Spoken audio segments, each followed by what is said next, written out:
ওয়াকফের হরফে আয়াতের শেষ হরফে কোথায় কি পড়তে হবে নিম্নে তা দেওয়া হলো। এরকম নিয়ম হচ্ছে 60টি। প্রিয় কোরআন শিক্ষার্থী বন্ধুরা, এই 60টা নিয়ম শিখে আমরা পবিত্র কোরআনুল কারিমের আয়াতের শেষে কি পড়তে হবে এই বিষয়টা সুন্দর করে আপনাদেরকে শিক্ষা দেব ইনশাআল্লাহ। এই যে খেয়াল করুন, এই একটি আয়াত, এই আয়াতটি সূরা কাউসারের আমরা পড়ছি। তারপরে এই যে আয়াতের শেষে, এই যে শেষে কিভাবে এই যে হরকতগুলি সাকিন হবে সেটা আপনাদেরকে বুঝাবো। আউযু বিল্লাহি মিনাশ শাইতানির রাজীম, বিসমিল্লাহির রহমানির রহিম।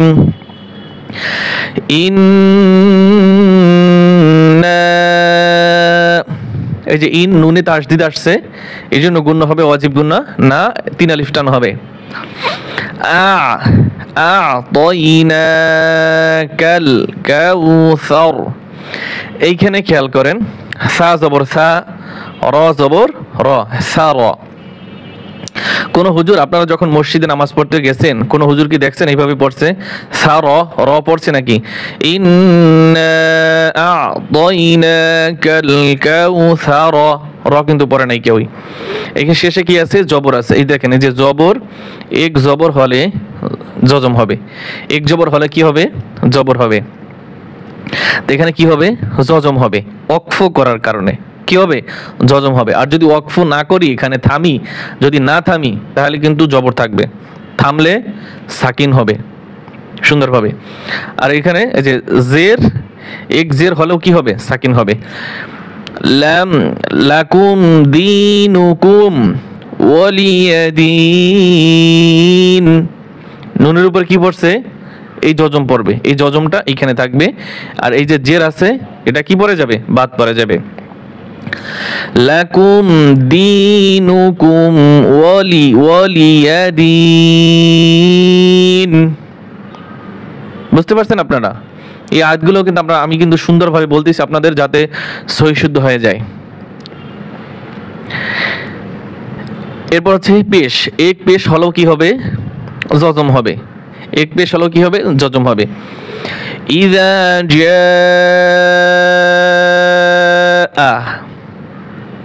ইযা জাল নরম করে পড়তে হবে। ইযা ইযা ইযা, জা কয় আলিফ টান হবে?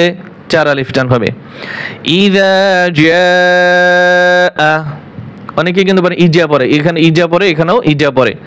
ইজা জা, এভাবে না, ইযা, আর এইটা জা, ইযা, আর এইটা বাদে না, যা যেন না হয়, জা শক্ত করে। ইযা জাআ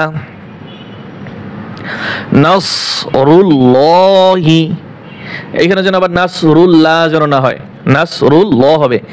নাসরুল্লাহি ওয়াল ফাতহ, দেখেন আমি কিভাবে বলি, ওয়াল ফাতহ, ফাতহ, ফাতহু, হা পেশ, হু হবে না। এই যে পেশের জায়গায় কি হবে? এই জজম হবে। ইযা জাআ নাসরুল্লাহি ওয়াল ফাতহ, ওয়াল ফাতহ, ওয়াল ফাতহ।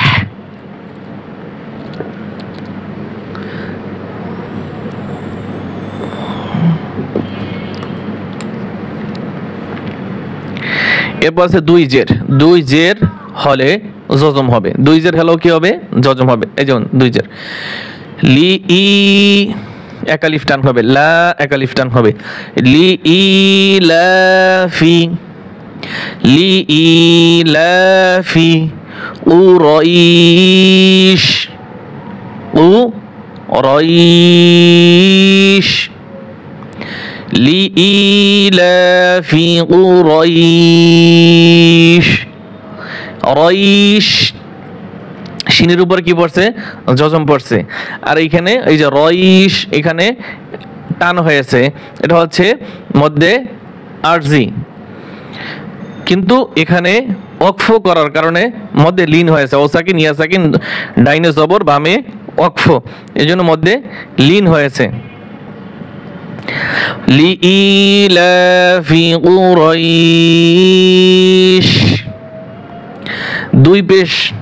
দুই পেশ হলে জজম হবে, দুই পেশ হলেও কি হবে? জজম হবে।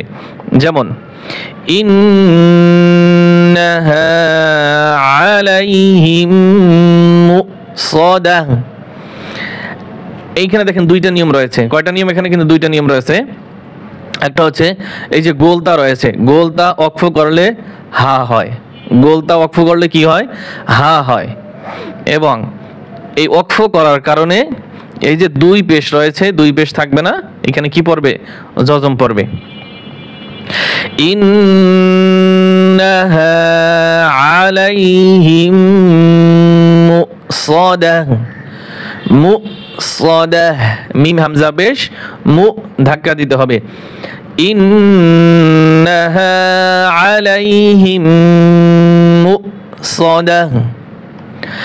ইন্নাহা আলাইহিম মুসাদাহ। এরপর হচ্ছে খারাজের। খারাজের হলেও কি হবে? জজম হবে। খারাজের হলেও কি হবে? জজম হবে।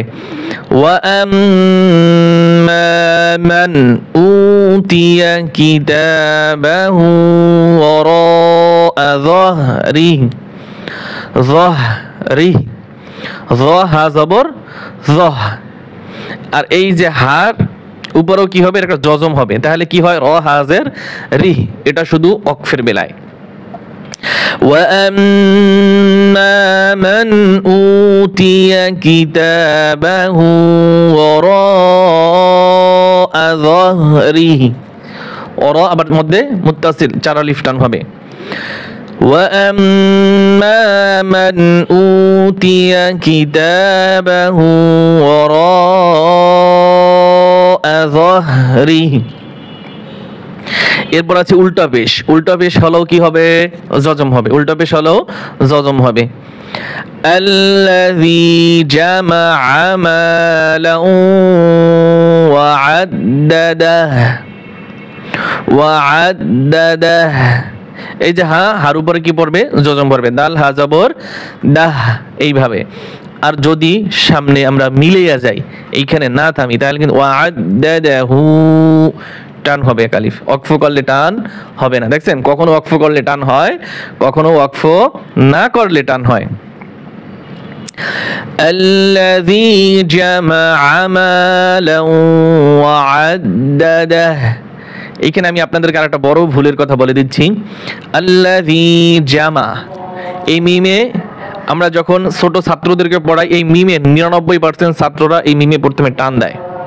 এখানে টান আইসা যায়, কিন্তু দেয়া যাবে না।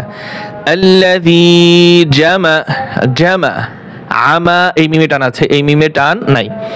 জামা আমালান ওয়া আদ্দাদাহ। তো এই ছিল আজকে আমাদের গুরুত্বপূর্ণ কোরআন শিখার 7টা নিয়ম। এই 7টা নিয়ম শিখলে আপনার আয়াতের শেষে কিভাবে ওয়াকফ করবেন, তাহলে আপনি ভালোভাবে বুঝতে পারবেন। আল্লাহ তাআলা আমাদের সকলকে ভালোভাবে সহি শুদ্ধ করে পবিত্র কোরআনুল কারীম শেখার বোঝার তৌফিক দান করুন। আমিন।